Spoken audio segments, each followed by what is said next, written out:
The purpose behind the miracle is to prove that the person at whose hand the miracle is happening is speaking on behalf of God, the prophet. And I'm talking here about a mu'jiza, a prophetic miracle. When a prophet comes with a miracle, it is like Allah subhanahu wa ta'ala is telling, my servant is telling the truth. صَدَقَ عَبْدِي فِي جَمِيعِ مَا يُبَلِّغُ عَنِّي. Here is the proof. The Prophet sallallahu ta'ala alayhi wa sallam brought so many miracles, and people challenged him. Just a simple Bedouin coming from the desert wanted to see something that is not normal. He asked the Prophet sallallahu alayhi wa sallam, I will not testify that you are a messenger of Allah unless these peoples testify that you are a messenger of Allah. The Prophet sallallahu ta'ala alayhi wa sallam picked them up, talked to them. Do you testify that I am the messenger of Allah? They said, yes, نشهد أنك رسول الله حقا. We testify that you are the messenger of Allah. The man reflected, so put it in the hand of Abu Bakr. Abu Bakr picked them up and they spoke in the hand of Abu Bakr. Put them in the hand of Umar. They spoke and the Bedouin just became a Muslim immediately. He didn't need more than that. And this is narrated dozens of times. Things speaking to the Prophet sallallahu alaihi wasallam. Matter, stone, trees, animals speaking to the Prophet sallallahu alaihi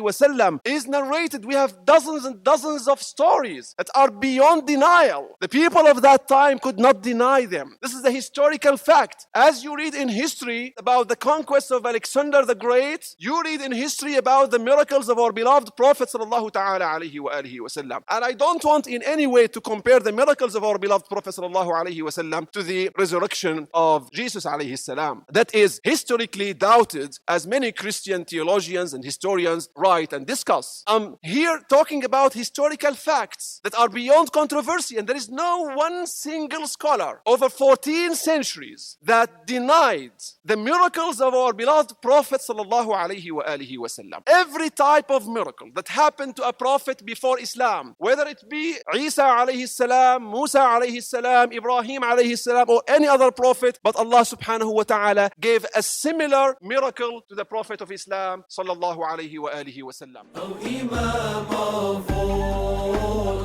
messengers of Allah, on you I come to reach Jannah. So in this life and the